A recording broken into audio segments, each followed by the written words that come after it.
This is Scott, your nomadic dog trainer, canine life coach. So right now, Roxy, Black Dog's outside in the yard. I have a vacuum, right? I'm doing this safely just because I want to be able to show you. Right now, she's outside. There's a barrier, which is the glass window, door, carpet, vacuum, and then me. If I want to work on, I don't even have to work on, but if I want my dog to feel safe with the vacuum, I do not make the vacuum face her. Meaning, I'm not going to turn it on, but I do not take the vacuum and push towards my dog. What I do instead is I will turn around with the dog behind me. She's there. It's bright outside. And then push the vacuum away. Come back and away. What this does is this actually helps. Oh, there's a cat. What this does is I don't push towards the animal. I want my dog to get used to it or my animal to get used to it, so I'll push away. The sound's already stressful enough. The want for you is comfort is not there because you're cleaning. So for now, I gotta clean up the kitchen. Got the cat there. Thank you, Mavis. Hi, Cookie.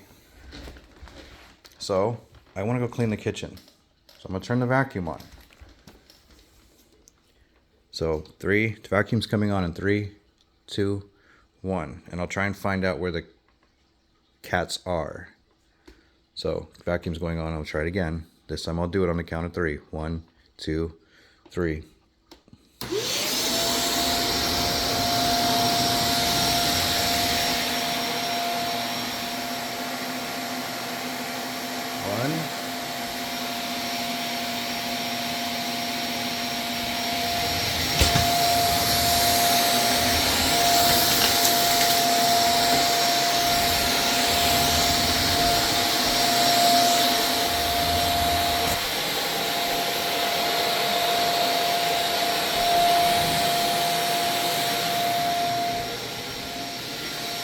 Roxy's still outside.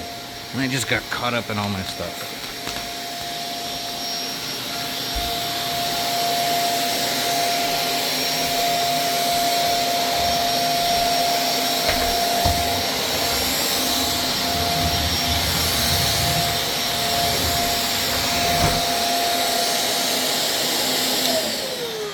So you see what I did right here? Because I want to go that way where the animals are at to go clean that part of the house, I turned around and I automatically start to go face it.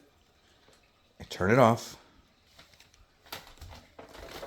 And I can work myself backwards.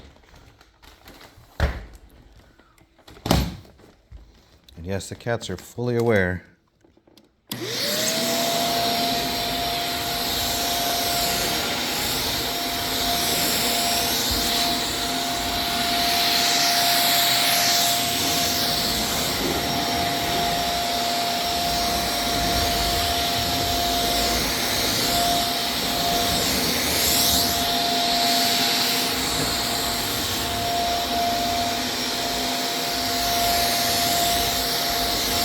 And then I can also go away and do the rest of it.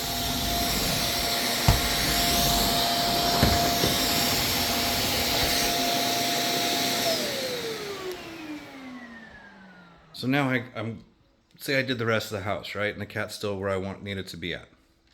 I can use this to go push them out of the way, which I don't want to do. But I'll show you.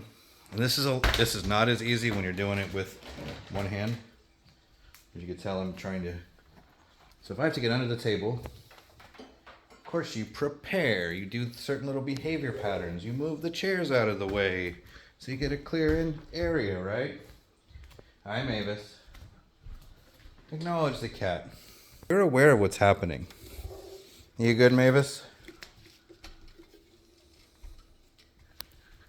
Thank you, Mavis. Let them leave. Let them be curious. Thank you, Mavis.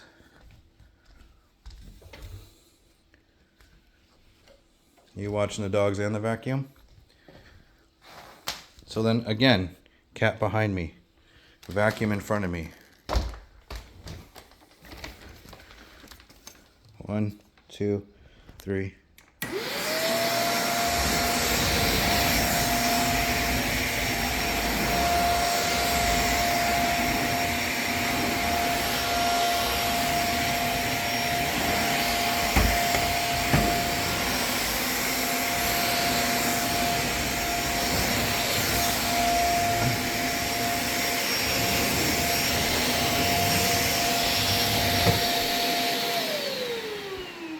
This is a 5.5-minute video, and I want to show you fairly quickly. We're not done yet. Hi, Mavis. You better. We've never fully been friends. Only when your brother was outside, huh, Mavis? Can I say hi? Let me say hi. How's that a little better? All right. Make it up to them. It was a little stressful. Make it up to them. She and I are not friends. But, where's your brother? You good, Cookie? And you don't have to. They're safe, they're safe. Don't worry about it. It's not about training and treating and everything else, but it's just helping them feel safe in the meantime. Oh, did I find your spot? Thank you. And yes, these cats have always been gone through this stuff, but I just want to show you a video of how you can help them feel safe and be annoyed. So when they are stressed, or there is stress, or stress is happening, you're not making it worse. Stress happens, and I don't need to go comfort them. I just need to not put the added stress on them. I don't need to push the vacuum into them, and sometimes it's watching our behaviors to make sure that doesn't. It's like when I was in the kitchen trying to turn around, I turned around, put the vacuum towards it. If that would have been my dog, probably would have gotten scared, ran off, or attacked the vacuum. Because now you're pushing towards them. They have no choice but to defend or play things off, or playfully attack. This is Scott with AffectiveDog.com. Have a great day.